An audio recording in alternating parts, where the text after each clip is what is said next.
Эң эле шумный болуп аткан тынчтык бербей Кытайдын Токен компаниясы. Кааласаңыздар эже байкелер. Жаптырып бериңиздер. Ал сая жака чыгып кетебиз. Администратор мына экинчи этажда.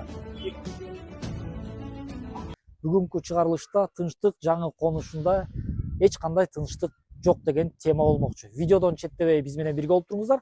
Азыр ушул менин аркамда турган үй заводко 1, 2, 3, 4, 5, 6, 7, 8, 9, 10, 11, 12, 13 метр.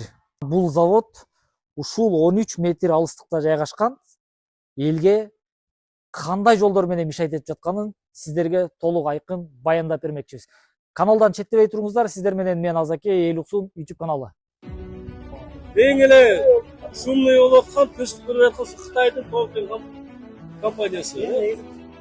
Эмне үчүн 8:30га чейин иштейсиңер? Биз 6да келип токтотула деп күнүгө айтпайын, токтотмой жок. Кааласаңыздар эже байкелер. Жаптырып бериңиздер. Ал сая жака чыгып кетебиз. Администратор мына экинчи этажда. Бизге тынчтык бербей атасыңар.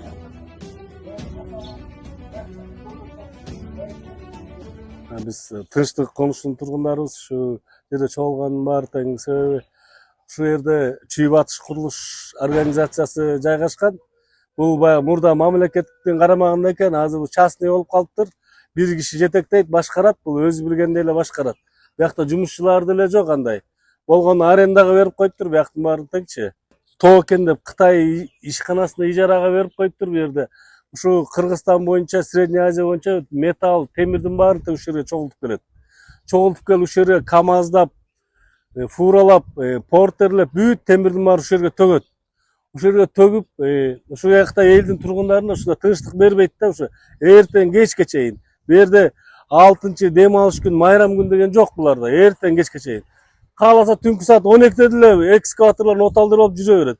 Бу жерге көп жолу эскертүү бердик, айтып атабыз, тынчыраак иштегиле, бу жерден элдин тынчтыгын алып атасыңар деп.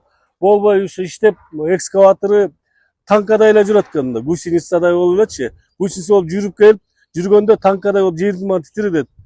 Пресстеп басат, басканда жер титиреп, үйдүн баары тең крышасынан бери люстрабыздын баары кыймылдап турат. Жер титиреп тургандай болуп. Тамдарыбыз уже жараңка кете баштады. Астынан сүрөккө тартып алсаңар, жараңка кетип, бүт баары. Анан элдин ушунчалык тынчтыгын алат. Буякта оорукчан кишилер бар, улгайып калган кишилер бар ушулар. Отуруп алып, ушу тынчтыгынан тынч уктай албайт ушулар. Инсульт, инфаркт болуп калат деп коркосун. Ушундан бери арыстанып келет, эч кандай натыйжа, жыйынтык жок. Үйдө жаш балдары бар, семьялар бар, балдар уктай албайт үйүндө. Эшикке чыгып тура албайсың ушул жерде. Ушул айылдын баары тең ушу бир Кытай ишканасы үчүн ушу бир конуштун элинин баары тең ушу жабыркап келет. Ушуларга бир мыйзам, чара деген жок экен бу жерде. Акыйкаттык деген жок экен бу жердечи. Биз айыл өкмөткө бардык, квартальный домком, МТУ, мэрияга бардык, Сокулуктун айыл өкмөтүнө бардык, тиги болгон областнойуна бардык, эч жыйынтык чыгарып бере алган жок.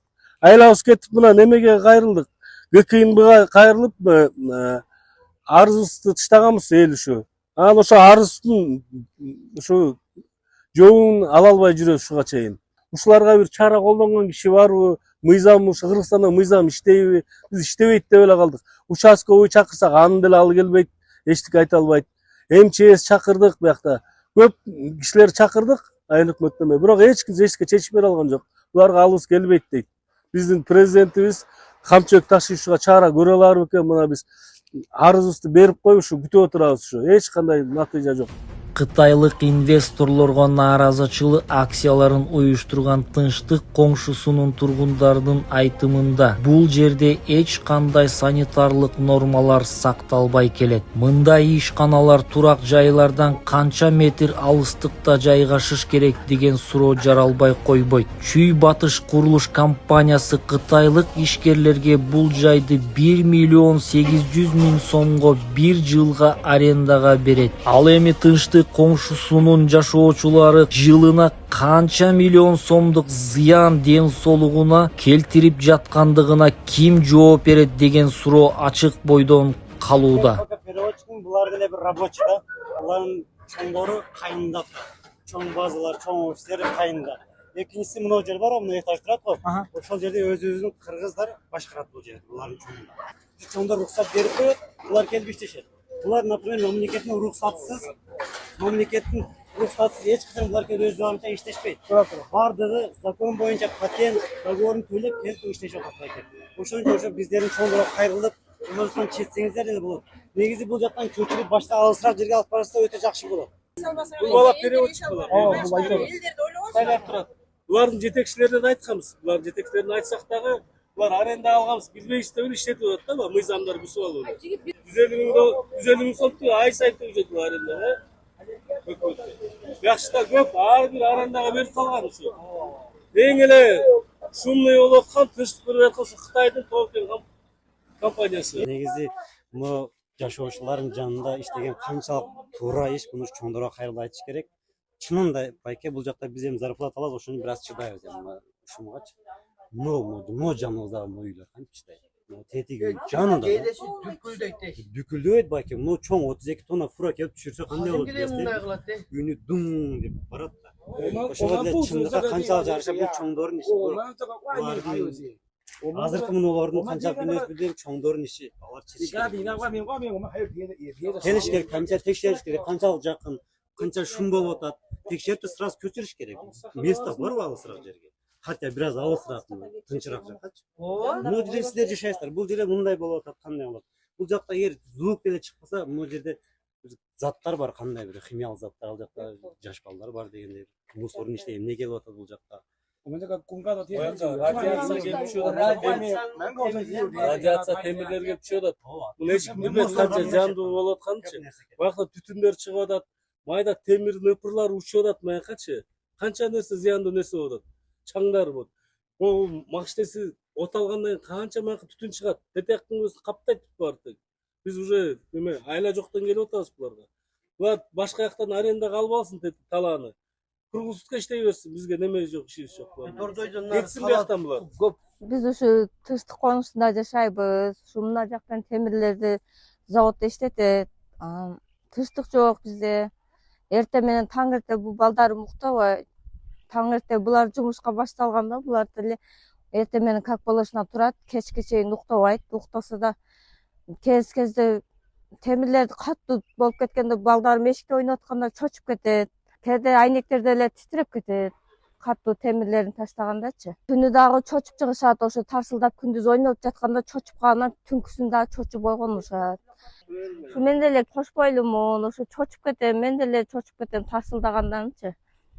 Анан ошо стресс болуп, ичим деле ооруп кетет. Түйүлдүктөрүм кыйналат. Доктурга барып кайрылып атам, ошо тынчтык болуш керек дейт. Кээде күйөөң менен урушатасыңбы дейт. Тынччылык үйүмдө, шүгүр, Аллага шүгүр. Кезде ошондон чочуп кетебиз да, мындай жумуш кылып атканда аябай катуу тарс дегенде чочуп калабыз да кээдечи. Ошо улам чочугандан ушундай болуп калып атабыз. Саламатсыздарбы, урматтуу кыргыз элим. Менин атым Нурсултан. Кесибим боюнча юрист болом. Анан азыркы учурдагы бул объект боюнча юридикалык баа бере кетсек, иштеп атканы мыйзамдуу, мыйзамсызбы? Бул жерде эң биринчи кезекте бул жерде жайкын жашоочулардын укугу бузулуп жатат. Укук бузуулар кодексинин 82 статьясында тактаана жазылган жайкын тургундардын тынчтыгын коргоо боюнча. Тынчтык конусунда тынч жашоо мүмкүн эмес экен да. Себеби бул жерде эртеден кечке автобус, бул жерде темирлер жүктөлүп атат, ар кандай бутовой отходдоп коет. Ошолордун баары ташылып келип атат. Анан бул жерде санэпидемиялык көзөмөл жүргүзүү органы иш алып барыш керек булар менен. Себеби бул жерде санэпидемнадзордун көрсөтмөсү боюнча бери дегенде мындай объектилер 500 метр калктуу конуштан алыс жайгашыш керек да, бери дегенде. Анан экинчи маселе бул жерде тынч адам жай отуруп сүйлөшүүгө мүмкүн эмес да, жашоочулар үйүндө. Себеби бул жер 12 метр эле алыс жайгашкан. Анан булардын алыстыгы 500 метрден кем болбош керек, калктуу конуштан алыстыгы. Санэпидемиялык надзордун көргөзмөсү боюнча. Булар түбүнө келип алып эртеден кечке иштеп атышат. Анан биякта элдер айтып атат, саат 10-11лерге чейин иштейт деп. катар менен чу дегенде эле катар менен мыйзам бузуулар катталып атат да бул жерде. Туугандар, өзүңүздөр көрдүңүздөр. Тынчтык жаңы конушунун тургундары эмне себептен наразычылык акцияларын улантып келүүдө. Болгон жерге арыздарын жазган, бирок мыйзамдуу жоопторду эч кимден ала элек.